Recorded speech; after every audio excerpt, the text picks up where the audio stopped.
И да, добар ден, веќе 5 години живееш и работиш во Виена. Каква е моменталната атмосфера во австриската престолнина? Се чувствува ли напнатост? Како се живее овие 2-3 дена после терористичките напади во центарот на градот?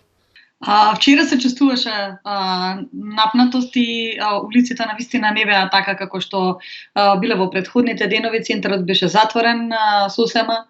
Меѓутоа денеска веќе се врати животот сосема во нормала, децата одат во училиште, во градинки, центарот е пуштен и се одвива буквално редовно.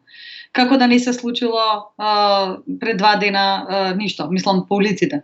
Истрагата секако продолжува.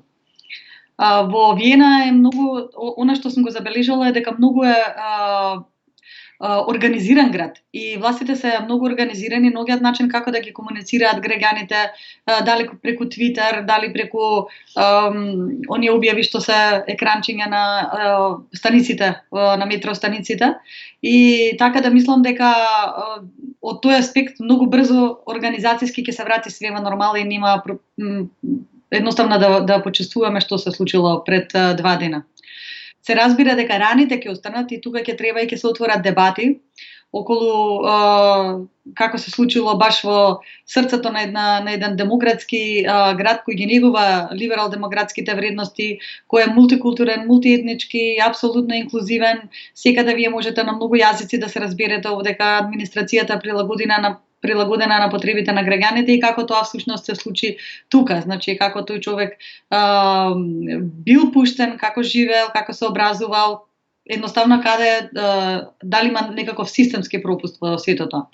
Добро, сепак претпоставам дека се уште постои некој страв да не се повтори нешто вакво. Го чувствуваш ли тоа ти лично на себе? Го чувствуваат ли лично твоите пријатели во околината, колеги од работа? Искрено, толку е многу сигурен градот, што јас кога дојдов тука, мене ме беше изненадувачки што деца од 8-9 години сами се возат во јавниот превоз, сами во автобус одат во училиште. И тоа беше за мене просто неверојатно и после се навикнав дека стварно многу деца, мислам тоа е редовна практика. Дури и моето дете сега кога оди во школа, кога им кажав дека јас ќе го чекам од школа за да го однесам во корт, ми рекоа дека тој треба да е самостален и нема за таква нешто потреба. Така што градот е навистина сигурен. И имало инциденти, имаше инциденти со едно убиено девојче пред 3 години. Градот постојано и полицијата ги известуваше граѓаните, имаше емисии во живо, реконструкции, како се изреагирале властите. И граѓаните стекнаа вирба едноставно во овој систем и во полицијата, дека тие им кажуваат, например, ние го решивме за толку и толку, вака и вака тоа се случи. Граѓаните имаат увид во сето тоа што се случило, што го преземала државата за да се реши тоа. Например, од првичните информации после терористичкиот напад завчера, дека се имало повеќе терористи, дека се пувкало на повеќе локации, вчера истрагата утврди дека всушност еден човек бил на сите тие локации. Иако тие се меѓу себе, иако за 9 минути бил собран од полицијата, тие локации се блиску една до друга. Така што истрагата е од секогаш властите се отворени, секако дека има сигурно и работи што не се споделуваат, меѓутоа главно оние работи кои се за во однос на безбедноста и сигурноста на граѓаните се споделуваат. Така што страв во големите градови секаде има. Кај секој од нас има што живееме во некои големи градови во Европа, знаејќи што се случило во Лондон, што се случило во Париз, што се случило на други места. И само за крај кратко, каква беше реакцијата, конкретно во твојата блиска околина, колегите, кога се дозна дека главниот напаѓач всушност е со македонско потекло? Прво да кажам дека реакцијата беше, јас и мојот син бивме излезани и се шетавме и се слушна нешто како пукање на петарди.